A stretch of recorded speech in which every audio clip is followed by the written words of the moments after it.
is alive today and is with me and the world wherever we go.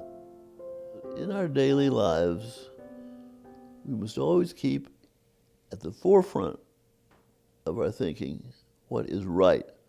What would Jesus do? Now I think there's a movement of some sort. What would Jesus do? And that's important. In a way, it's impossible. We don't really know what Jesus would do.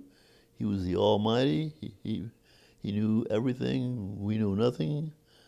So in a way, that's a hypothetical question. But nevertheless, it's a proper objective to seek to do what you think Jesus would do. My favorite passage in the Bible, which is Mark, I could be wrong, but I think it's Mark 9, verses 24 and 25. I do believe.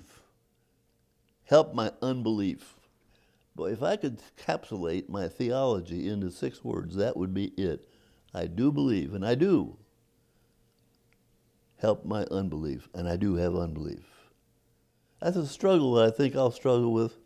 I've struggled with for 91 years, and I intend to struggle with it for whatever years are left me, because it's constantly with me, and I don't think, I hope that you don't ever get over that, really.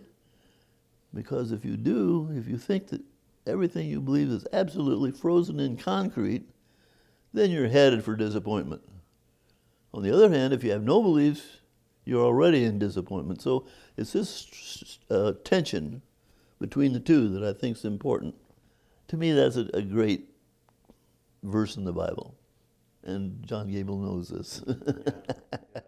For 20 years, I served in the Indiana Senate. And I dealt with all kinds of folks there, good, bad, and indifferent. My reason for bringing it up is that I had to learn there to have this group of digressed people work together and cooperate in areas all across the map. And that was a great education to me. I couldn't have learned more in college.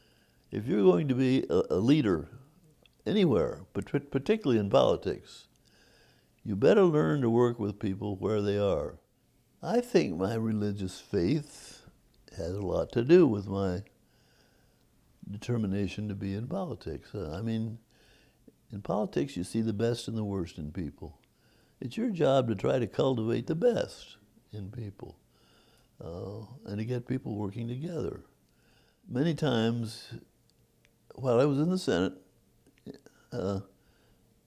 something would be in front of the Senate. I wouldn't really know how to deal with it. I'd take it with me to church and pray about it, listen to the pastor. The idea being not that it answered all my questions, but the idea being that the proper place for me to resolve these doubts was sitting there in the church pew. Now, whether I reached the right answer, that's another question. But that was a place where I felt comfortable in trying to seek the Lord's will for what I wanted to do. And by the way, Thy will be done. That's the most intriguing language in the Lord's Prayer. We ask that of ourselves daily, if not hourly, because that's what we really want to do.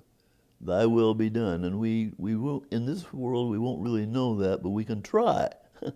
If I had only 4 words in the Lord's Prayer to repeat daily, it would be, Thy will be done. That's 4 words. 4 words. And that's what we seek to do.